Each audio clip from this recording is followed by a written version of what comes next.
I think what I want to do is split them in half. Well, try to your hardest too to sleep and sleep as late as you can. Good morning, everybody. It's day 4. Let's get on with that day.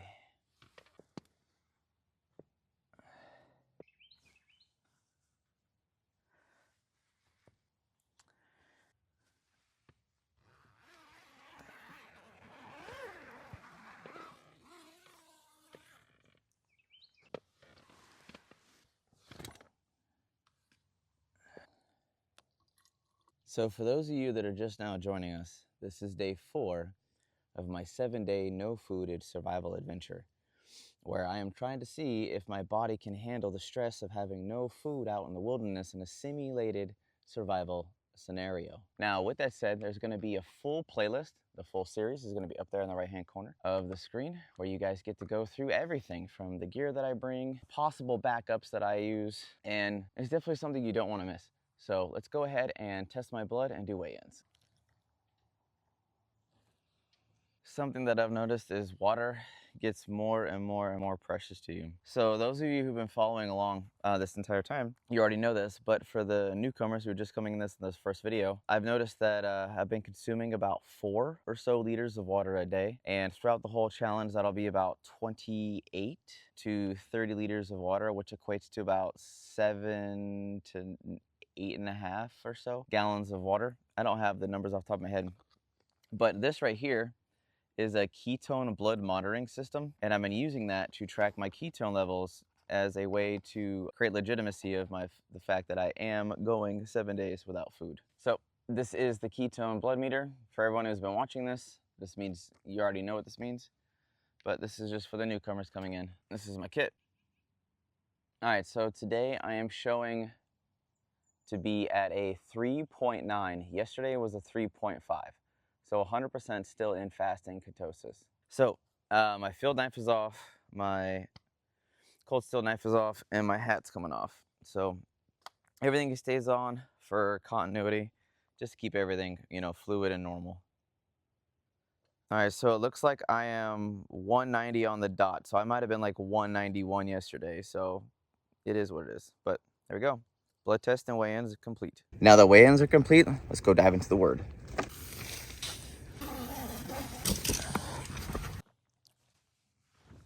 So for those of you who've been following along, we are doing the book of Proverbs, and we've already done the first 8 chapters. So we're going to start on chapters 9, and we're going to do 9, 10, 11, and 12 today. So follow along. Proverbs chapter 9, verse 1. Wisdom has built her house. She has hewn out her 7 pillars. She has slaughtered her meat. She has mixed her wine. She has also furnished her table. She has sent out maidens. She cries out from the highest places of the city.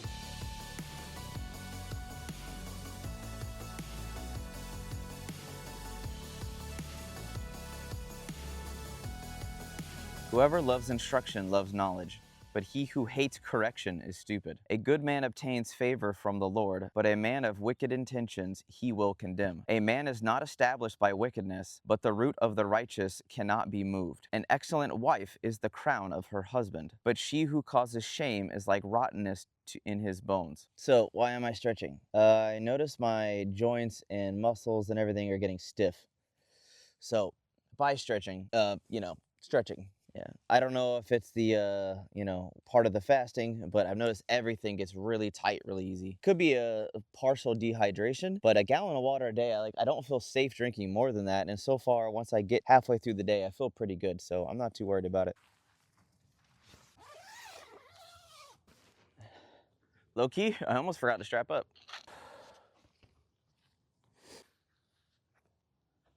So I have some materials from yesterday to do a bushcrafting washboard, but I kind of got a wild hair and I built a spear. So today I think I'm gonna go out and actually go find some more material so I can try to make the attempt on the washboard, because my underwear and stuff like that is getting a little funky, so washing in the creek would probably be a good idea.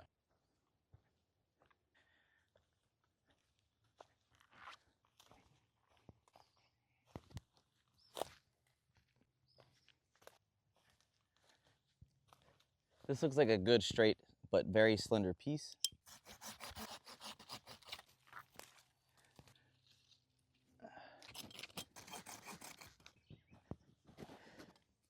So I have an idea on how I want to make the washboard, but I'm not 100% sure if my skills are good enough to make it. But with that, the whole point of me being out here is training. It's a simulation. You're inside a simulation of a simulation inside another giant simulation.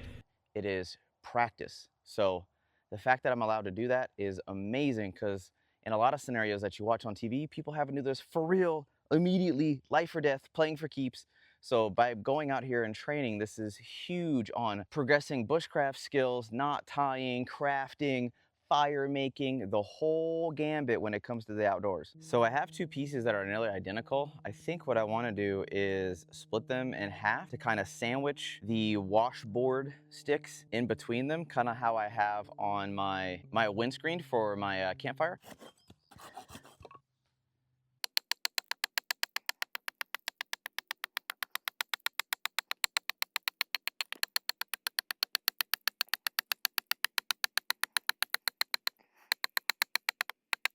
So the pieces that I split right now are not perfect. However, there's some twists and stuff in them. But with that, I didn't completely jank out the pieces this time compared to other times I've been out in the woods. So I'm gonna call that a win. Yeah, a lot of it is fairly similar to in the middle. There's a couple little twists and stuff in there, but the long and short of it is I'm gonna take these two pieces and sandwich wood in between them and then tie both ends together to create the washboard. So I found as many pieces that were similar in size. Unfortunately, in the bush, nature is not that forgiving when it comes to giving you sizes, but I'm inventing an arbitrary length, which is gonna be used for this piece because this is the shortest piece I got. So I'm gonna use this as the washboard section. So everything is gonna get measured up to this and it'll be all roughly this length.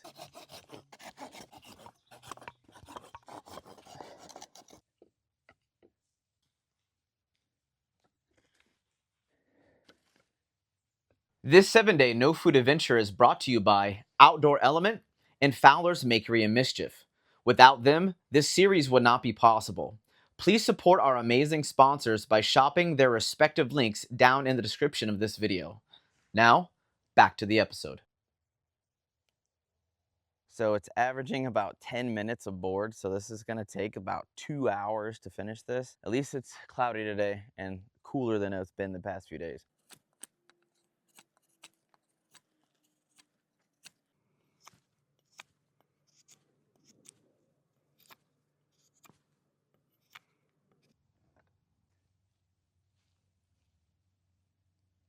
Well, yeah, so right now it's like 82 degrees Fahrenheit. So it's a little warm. But all in all, it's taking a nap. It was like, I'm afraid that if I take a nap, I would fall asleep for like 5 hours. And Yeah. because now that I am 4 days into, You'd be awake all night. yeah, which is, yeah. Yeah. Well, try to your hardest too to sleep as much, go to bed early and sleep as late as you can. Yeah. Then you wake up with more energy. You know, like you need over 8 hours for your body to kick over that next gear and start digesting your own body weight for energy, so that fasting time is as beneficial as possible, so that you feel more recovered in the morning as if you ate instead of waking up feeling fatigued. Yeah, I gotcha. Yeah. You know?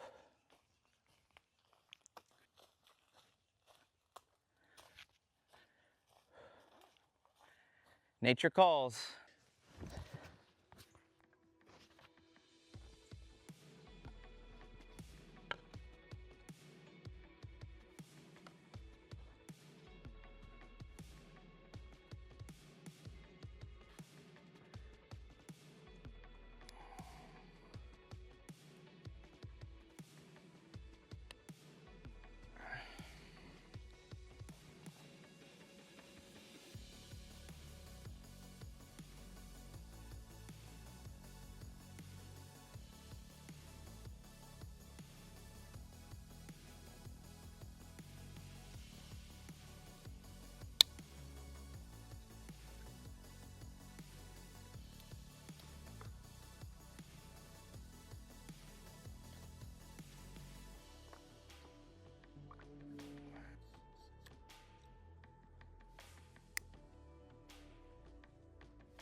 The washboard is done. Now it's time to WTL.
Time to air dry.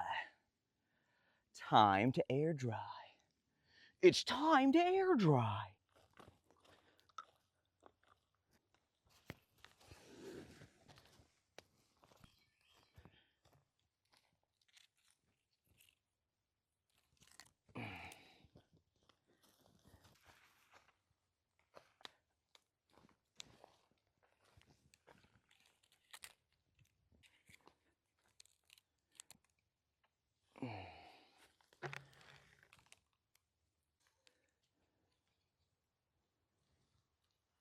Primitive clothing pins. Thank you, Lord.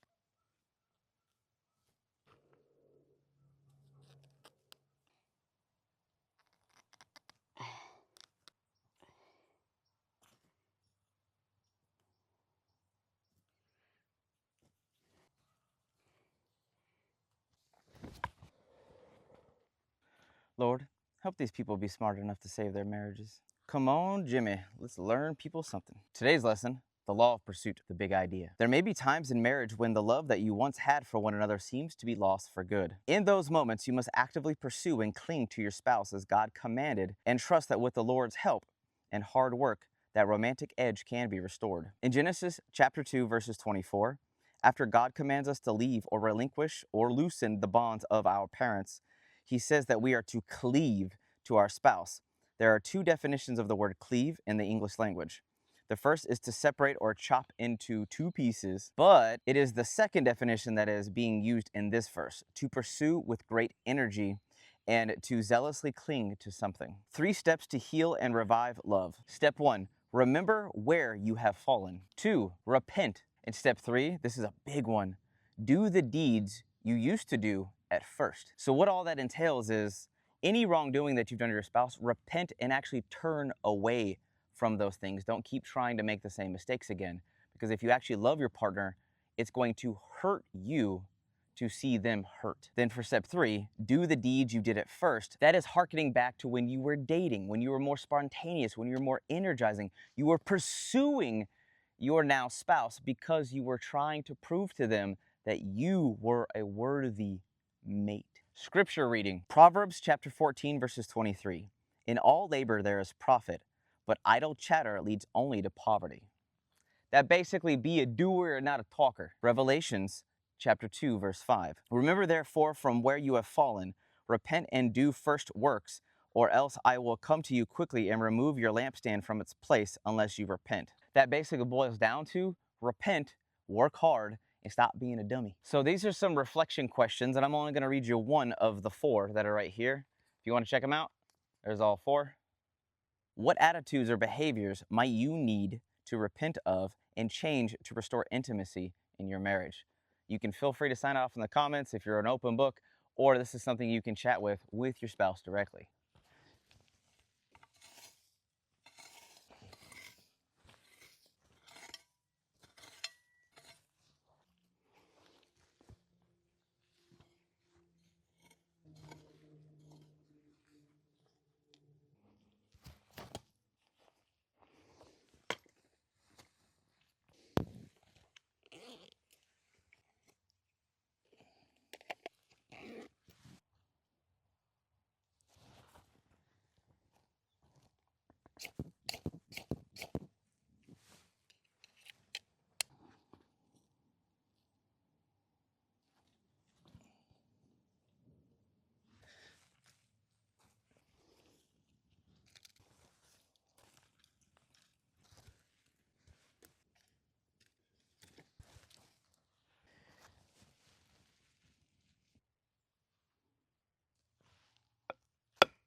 Oh yeah, haha.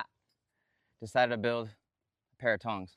So on day 7, what I want to do is, or like the day before, probably day 6 maybe, depends on the day, but I want to go around and forage some food, kind of as a I made it reward. So foraging, all that stuff, campfire, tongs.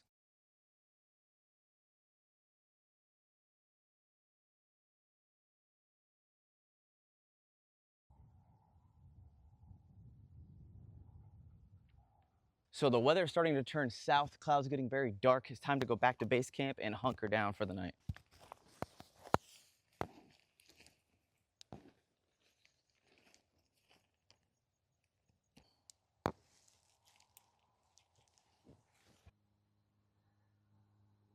So normally I don't like to dine and dash, but with the dark clouds coming in and the fact that I saw that there was a flood/tornado advisory, I want to make sure that I'm safe and kind of hunker down early because I don't want to get caught out there with that. This shelter is not 100%, but you know, I'll keep y'all posted.